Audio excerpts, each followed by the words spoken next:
ఈరోజు పివి సునీల్ అనే అతను ఎన్ని రకాల ఘోరాలు చేశాడు.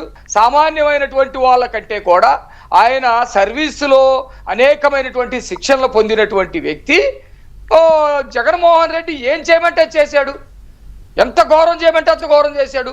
ఇల్లు దూకిచ్చవా అంటే ఇల్లు దూకిచ్చాడు, నడి రోడ్డు మీద కొట్టవా అంటే నడి రోడ్డు మీద కొట్టాడు, లేకపోతే బాధితుల మీదే కేసులు పెట్టవా అంటే కేసులు పెట్టాడు. ఇలాంటివన్నీ కూడా చేశాడు.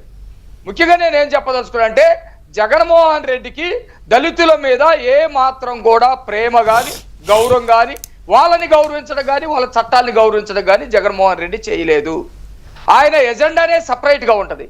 నా నా నా అని అన్నాడంటే, నా వాళ్ళు అన్నారంటే వాళ్ళ నాశనాన్ని కోరుకున్నటువంటి వ్యక్తి. నా అన్నాడంటే కుటుంబ సభ్యులను ఏం చేశాడు, రాజకీయ నాయకులు తన సొంత వాళ్ళని, తన దగ్గర ఉన్నటువంటి వాళ్ళని, తన అనుయాయుల్ని నా వాళ్ళు అన్నారంటే విజయసాయి రెడ్డి లాంటి వాళ్ళని ఏం చేశాడో చూసాం. అట్లాగే నా దళితులు అన్నాడంటే ఏం చేసామో చూసాం. నా దళితులు అంటే చాలా చిట్టా ఉంది. నా దళితులు అన్నాడు, దళితులకి సంబంధించినటువంటి పథకాలు తీసేసాడు. నా దళితులు అన్నాడు, ఆ దళితులకి సంబంధించినటువంటి సామాన్యుల మీద కేసులు పెట్టించాడు. నా దళితులు అన్నాడు, దళితులకు సంబంధించినటువంటి ఉద్యోగస్తులు డాక్టర్ సుధాకర్ గారు, డాక్టర్ అచ్చెన్న, డాక్టర్ అనిత ఇలాంటి వాళ్ళని ఏదించి చావుకి పురిగొల్పి చంపినటువంటి పరిస్థితి ఉంది. దళితులు నా వాళ్ళు అన్నాడు, పథకాలు మొత్తం రద్దు చేశాడు.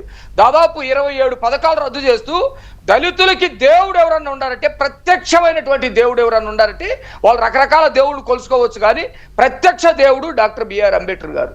అంబేద్కర్ గారి పేరుతో ఉన్నటువంటి పథకాలను కూడా తొలగించేటువంటి ధైర్యం చేశాడు. దళితులకి సంబంధించినటువంటి చట్టాల జోలికి ఎవరు వెళ్ళరు.